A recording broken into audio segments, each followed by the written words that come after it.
안녕하십니까, 전하태 교수입니다. 이번 시간에 여러분들과 2019년 2회 기출문제 풀이를 하도록 하겠습니다. 자, 먼저 문제 1번을 보시게 되면 소수성 콜로이드 입자가 전기를 띠고 있는 것을 알아보기 위한 가장 적합한 실험은 이렇게 물었어요. 자, 소수성 콜로이드라는 것은 물에 녹지 않는 콜로이드성 물질을 이야기를 하죠. 따라서 물에 녹지 않는 소수성 콜로이드 같은 경우에 전기를 띠고 있는 시험은 우리가 어떻게 하는 거죠? 전해질을 주입을 해서 응집 정도를 조사해 보면 되는 거죠. 따라서 답안이 정답이 됩니다.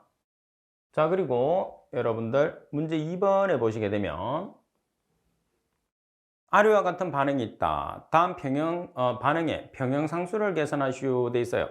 자, 우리가 평형상수를 계산을 했을 때는 반응물분의 생성물의 양으로 계산을 하게 되죠. 자, 문제 조건을 보면 KW라는 물의 이온화 상수가 1.0 곱하기 10의 마이너스 14성, KB가 1.8 곱하기 10의 마이너스 5성으로 주어져 있어요. 자, 그러면 문제풀이를 한번 보겠습니다. 자, 여기서 먼저 KW라는 1.0 곱하기 10의 마이너스 14성이라는 것은 H 플러스와 OH 마이너스가 10의 마이너스 7성 몰로 구성되어 있다는 뜻이겠죠. 왜 그러냐면 KW라는 것은 물의 이온곱이기 때문에 H 플러스와 OH 마이너스가 각각 반씩 존재를 하는 거예요. 따라서 H 플러스의 값이 10의 마이너스 7성몰, OH 마이너스가 10의 마이너스 7성몰의 값을 가져서 두 개를 합치면 10의 마이너스 14성이 되는 거죠. 자, 그리고 KB라는 것은 약염기의 해리 상수를 뜻해요. 그래서 NH3는 약염기가 됩니다. 따라서 반응물, NH3가 반응물이죠. 그리고 생성물이라는 것은 우리가 이온을 뜻하는 거예요. 자, 따라서 여러분들이 문제 조건 자체 내에서 NH3가 반응물이고, 자, 그리고 생성되는 물질이 NH4 플러스와 OH 마이너스거든요.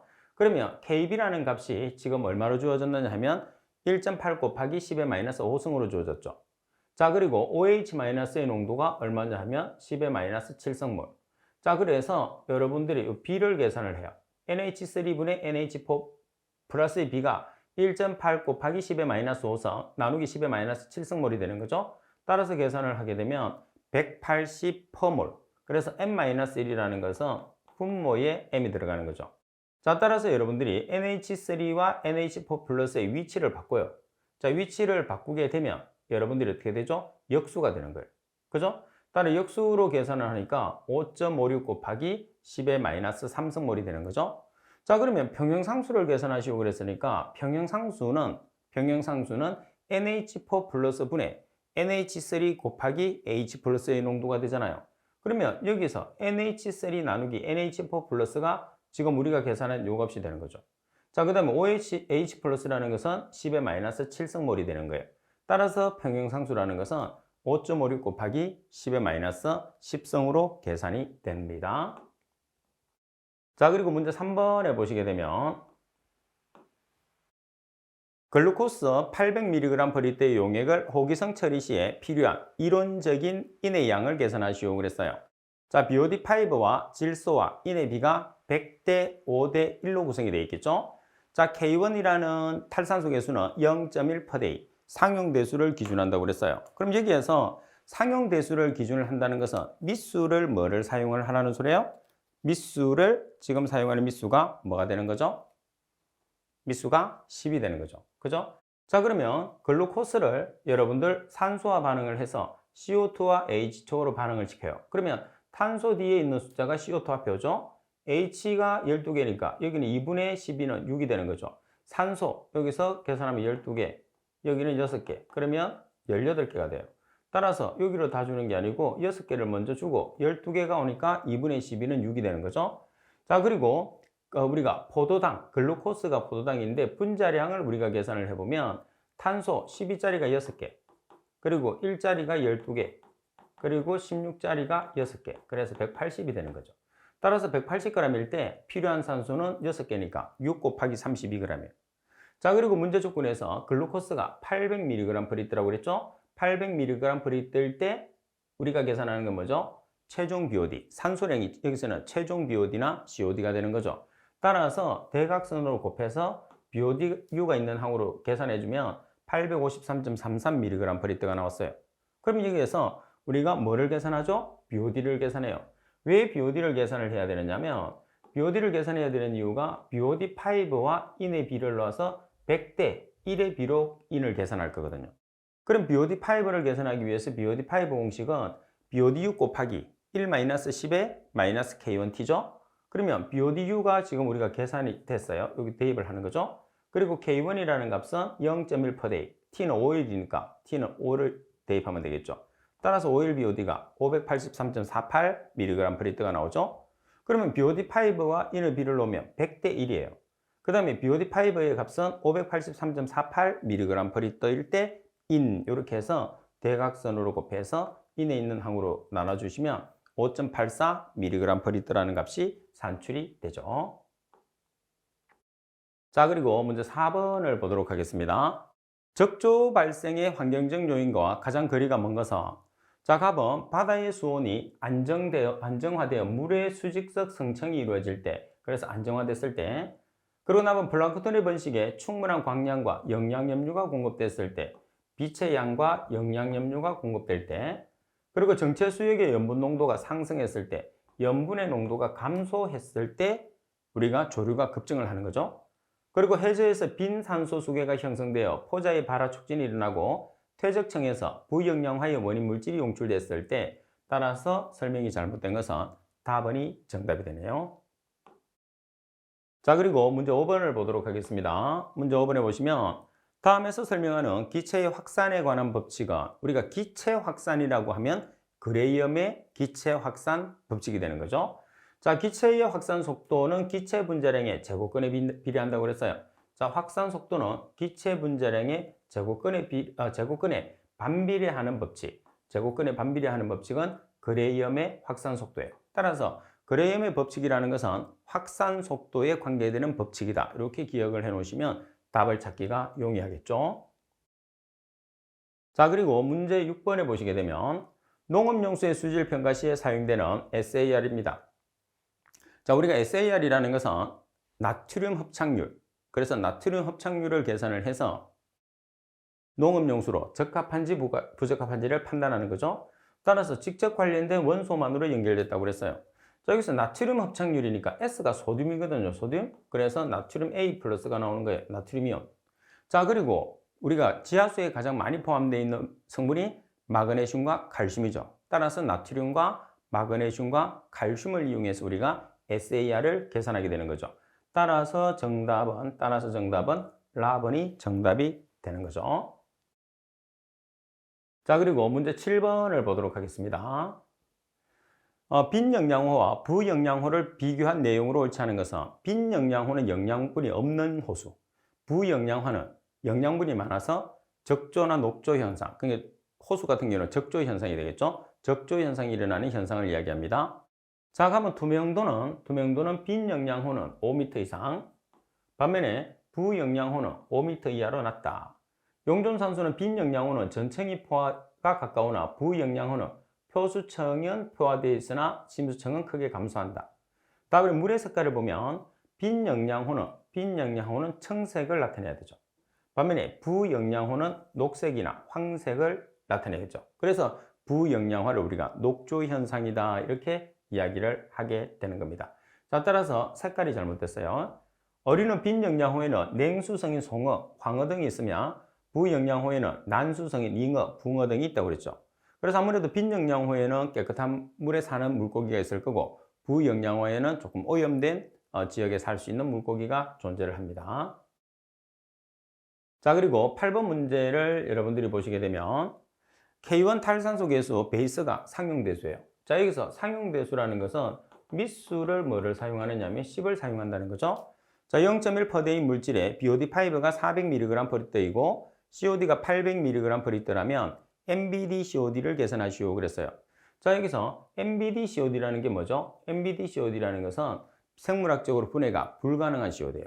그러면 전체 COD를 우리가 나타냈을 때 전체 COD라는 것은 BD-COD와 NBD-COD죠. 여기서 BD-COD라는 것은 뭐예요? BODU, 생물학적으로 분해가 가능한 COD. 반면에 NBD-COD는 생물학적으로 분해가 불가능한 COD예요. 그러면 MbD-COD를 계산하시고 그랬으니까 전체 COD에서 생물학적으로 분해가 가능한 BD-COD를 빼주면 되는 거죠. 그래서 BD-COD가 BODU예요. 그래서 먼저 우리가 BOD5 공식을 사용을 해서 BODU를 계산을 합니다. 여기서 나타내는 최종 BOD라는 BODU가 뭐가 되느냐 하면 BD-COD가 되는 거예요. 자, 따라서 우리가 BOD5가 얼마냐면 400mg/L.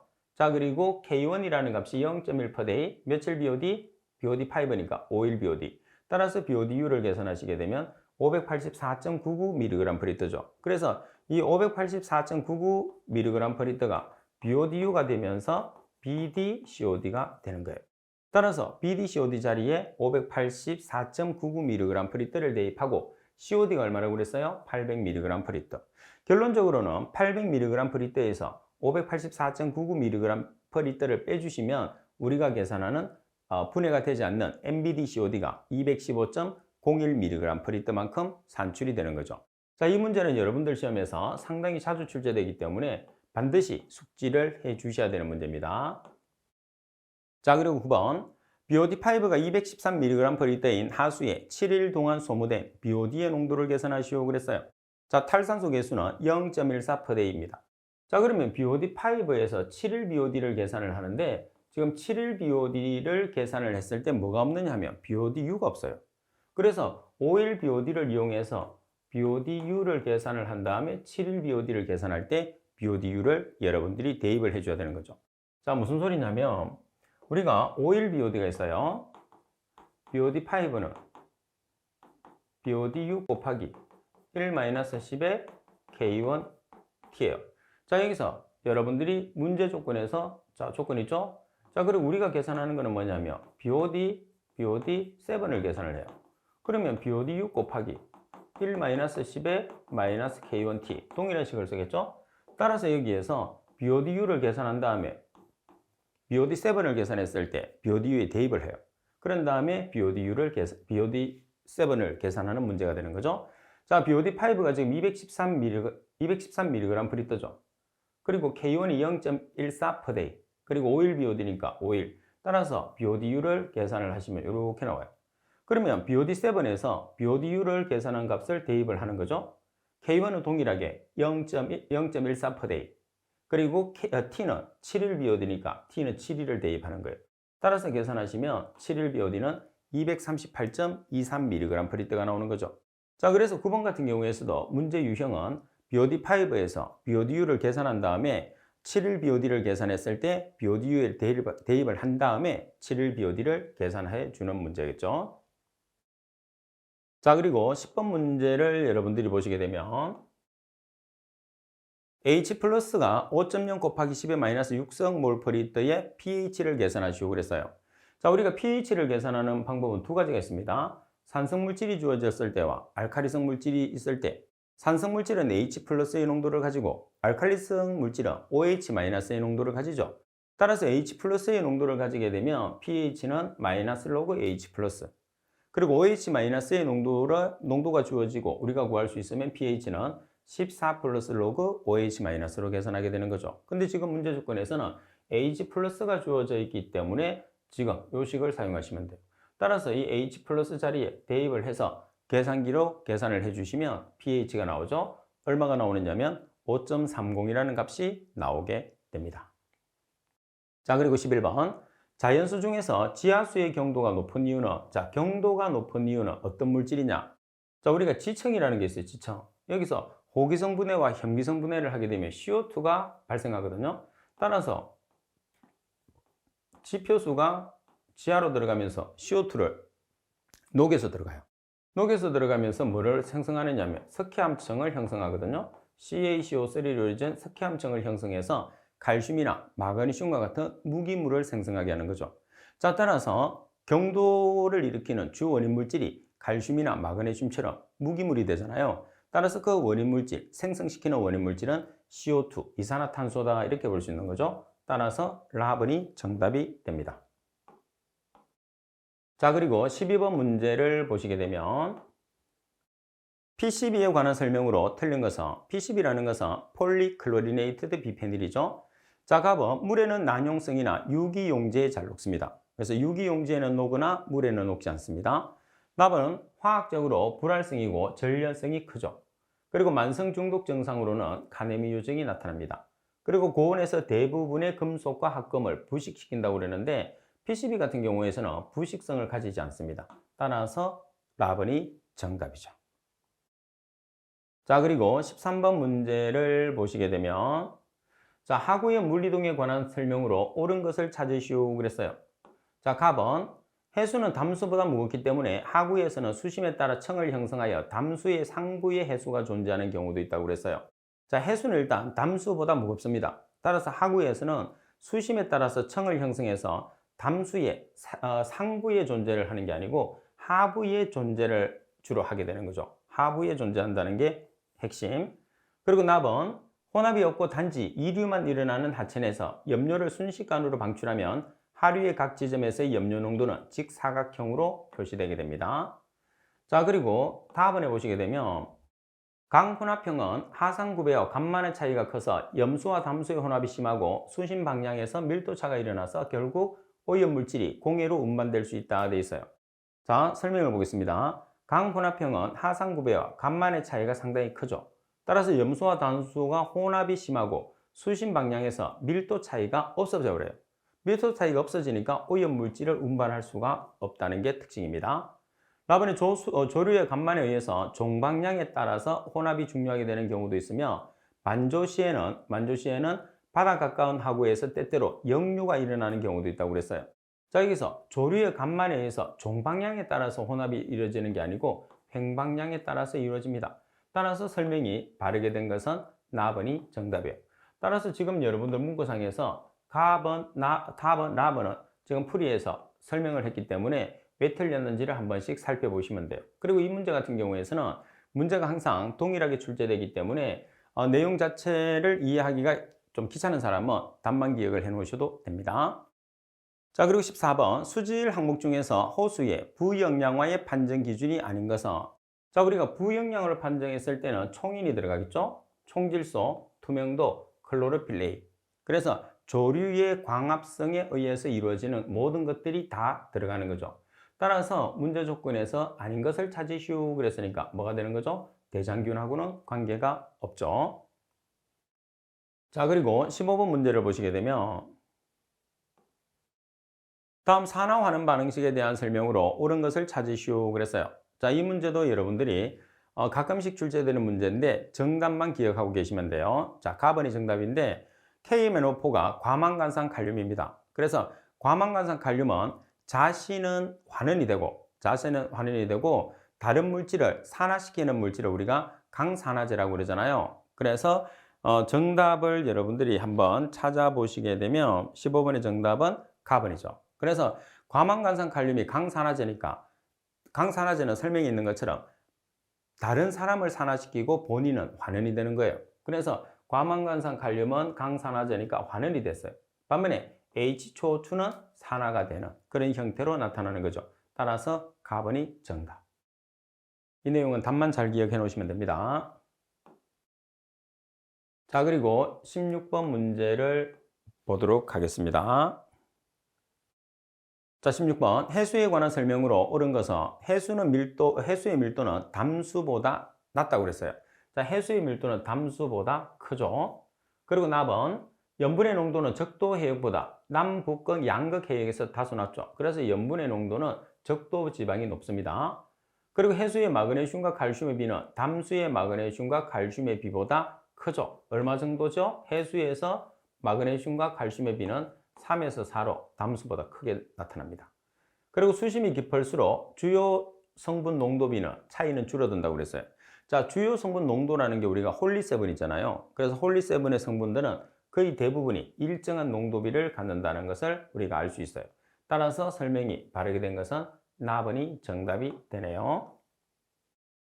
자, 그리고 17번 문제를 보시게 되면 물의 점성계수를 가장 알맞게 표현한 것은 자, 물의 점성계수라는 것은 물의 동점성계수라는 것은 점성계수의 밀도를 나눠준 값이죠. 자, 동점성계수를 표현했을 때는 점성계수에서 밀도를 나눠준 값입니다. 따라서 정답은 라번이 되겠죠. 자, 그리고 18번. 우리나라의 물이용 형태로 봤을 때 수요가 가장 많은 것은, 자, 우리나라에서 가장 많이 사용하는 게 뭐예요? 농업용수입니다. 그리고 하천유지용수, 그리고 생활용수, 그리고 공업용수 순서죠. 따라서 정답은 나번이 정답.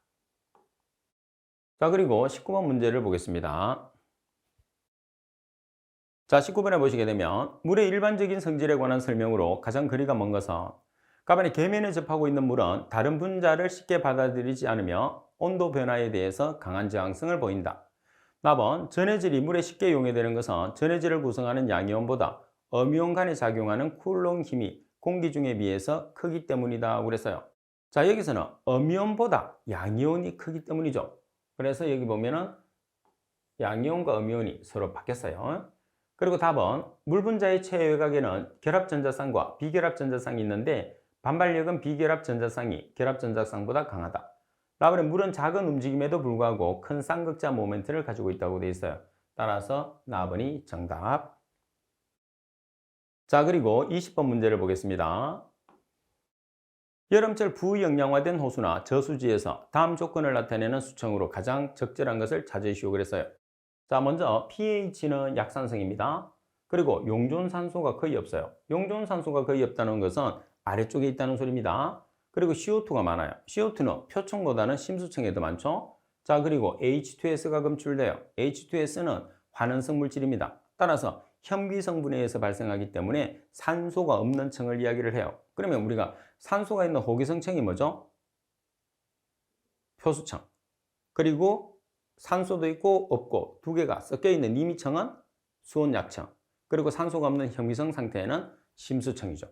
자, 그래서 지금 설명은 심수층에 대한 설명이 되니까 답은이 정답이 되는 거죠. 자, 그리고 21번 문제입니다. 토양 처리 급속 침투 시스템을 설계하여 1차 처리 유출수 100L/s를 160m의 삼성퍼제곱미터 연율의 속도로 처리하고자 할 때 필요한 부지 면적을 헥타르로 계산하시고 그랬어요. 자, 1일 24시간, 1년 365일을 환산하라 그럽니다. 그럼 우리가 부지라는 것은 면적이죠.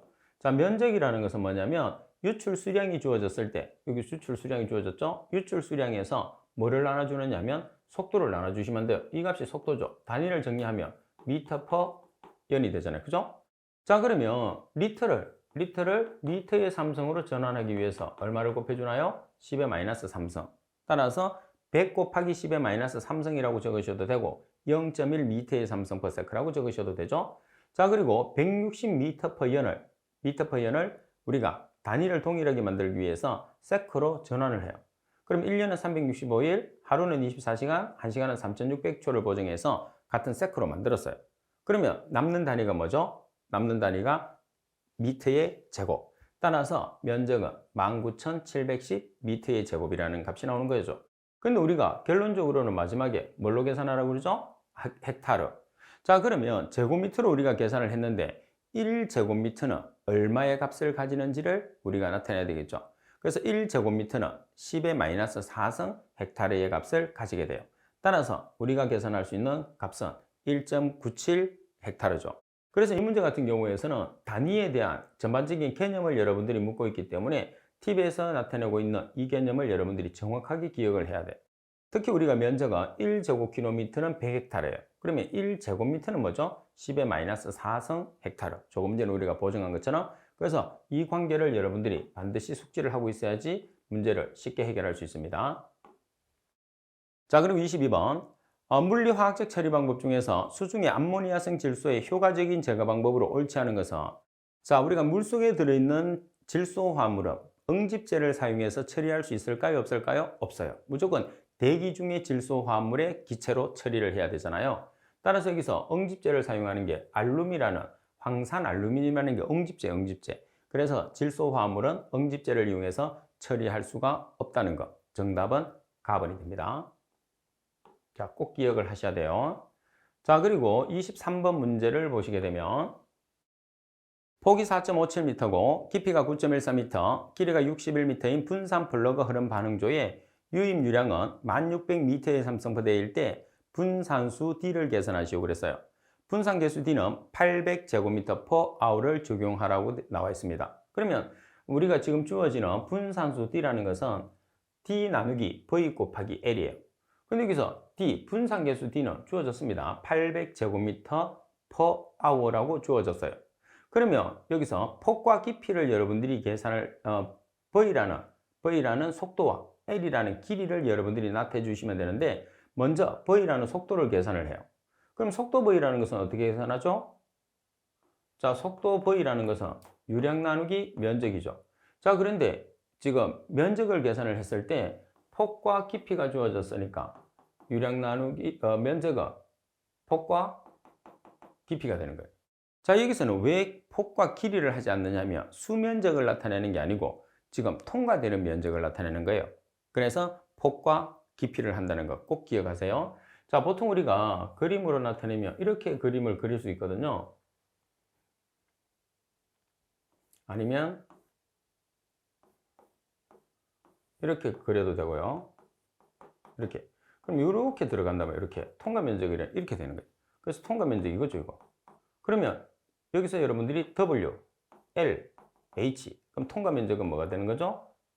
여기서 W, H, L이니까 통과 면적은 W 곱하기 깊이가 되는 거예요. 그래서 W 곱하기 L이 아니라는 것을 꼭 기억을 해야 됩니다. 자, 따라서 폭이 4.57m, 깊이가 9.14m예요. 자, 그 다음에 Q의 시간 단위가 세크죠. 세크를, 데이죠. 대신에 V를 세크로 아워로 우리가 환산합니다. 따라서 여러분들이 데이를 아워로 환산하기 위해서 하루는 24시간을 보정을 하는 거죠. 자, 이렇게 계산하니까 10.5738m/h가 나왔어요. 그럼 여기서 여러분들이 대입을 합니다. 대입을 했을 때, 자, 먼저 D라는 값은 여러분들이 800제곱미터/h예요. 그래서 속도는 지금 분산계수의 시간 단위와 일치를 시키기 위해서 아워 단위로 만든 겁니다. 자, 나누기 속도 10.5738m/h. 자, 그리고 곱하기 L, 길이가 지금 얼마죠? 61m. 따라서 계산하시면 분산수가 1.24가 되는 거죠. 자, 그럼 분산수를 계산했을 때는 항상 공식이 주어집니다. 공식이 주어지는데 여기서 여러분들이 주의할 것은 속도를 계산을 해야 되는데, 속도를 계산했을 때 시간 단위는 어떻게? D, 분산계수의 시간 단위와 일치를 시킨다는 거. 자, 또 하나는 뭐냐면 우리가 지금 속도를 계산을 했을 때 여기서 말하는 속도라는 것은 통과되는 속도를 말한단 말이에요. 그래서 유량에서 면적을 나눠줬을 때 통과 면적을 기준을 해야 된다는 게 이 문제의 키포인트라는 거 꼭 기억을 할 수 있도록 하십시오. 자, 그리고 24번 문제를 보도록 하겠습니다. 다음 물질들이 폐수 내에 혼합되어 있을 때 이온 교환 수지로 처리 시에 일반적으로 제일 먼저 제거되는 것을 찾으시오 그랬어요. 그러면 여기에서 풀이에도 있는 것처럼 이온 교환 수지로 처리했을 때 일반적으로 제일 먼저 제거되는 것은 칼슘입니다. 칼슘. 왜 그러냐면 문제 조건에서 지금 양이온이잖아요, 양이온. 그래서 양이온의 선택성의 크기를 나타내 보면 지금 칼슘 자체가 제일 먼저 빠져나간다는 걸 알 수가 있어요. 자, 그럼 여러분들이 지금 왜 그런지 팁을 보겠습니다. 여기서 보면 양이온 교환 수지에서 선택성의 크기거든요. 그러면 우리가 암기했을 때 바륨, 납, 스티론듐, 칼슘, 니켈이니까 바나스 칼슘. 그래서 바륨, 납, 스티론듐, 칼슘 이렇게. 그럼 여기에서 칼슘이 앞에 있는 이 물질들이 없어요. 이 물질들이 있으면 정답이 될 텐데. 그래서 없고 칼슘이 있기 때문에 칼슘이 정답이 되는 거죠. 자, 반면에 어미온 교환 수지에서 어미온 선택성의 순서를 보시게 되면, 자, 여기에 보시게 되면 지금 여기 있죠? 자, 어미온 같은 경우에서는 SO4E-의 S, I의 I, NO3의 N, 그리고 크롬. 그래서 외웠을 때 싱크, 브롬 이렇게 외웠어요. 여기까지는 SIN. 그죠? 싱크, 브롬. 여기서는 SO4E-, I-, NO3-, 크롬, 브롬. 그래서 싱크, 브롬. 자, 이렇게 해서 지금 양이온은 지금 앞에 칼슘 앞에 있는 바나스 칼슘, 바륨도 없고 납도 없고 스티론듐도 없고, 그래서 칼슘이 있기 때문에 칼슘이 순서적으로 가장 빠르다 이렇게 해서 정답이 되는 거예요. 자, 그리고 25번 문제를 보시게 되면 자, 폐수 발생원에 따른 특성에 관한 설명으로 옳지 않은 것을 찾으시오 그랬어요. 자, 가버린 식품은 고농도 유기물을 함유하고 있어서 생물학적 처리가 가능하다. 자, 고농도 유기물은 생물학적 처리를 합니다. 그리고 낮은 BOD 및 SS, N핵산, 그리고 독성 물질인 크롬이 함유되어 있어요. 피혁 같은 경우에서는. 자, 피혁 같은 경우에서는 BOD가 상당히 높아요. 여기 있는 것처럼. 높은 BOD와 SS, 노만 핵성 물질, 그리고 독성 물질인 크롬을 함유하고 있는 게 피혁의 특징이다. 이렇게 보시면 돼요. 그리고 철강은 코크스 공장에서 시안이나 암모니아, 페놀 등이 발생해서 그 처리가 문제가 됩니다. 그리고 도금은 특정 유해 물질이 발생하고 그 대상에 따라서 처리 공법을 선정을 해야 되는 문제점을 가지게 되는 거죠. 그래서 설명이 잘못된 것은 나번이 정답이죠. 그래서 각각의 폐수에 대한 설명이 잘못됐다는 거죠.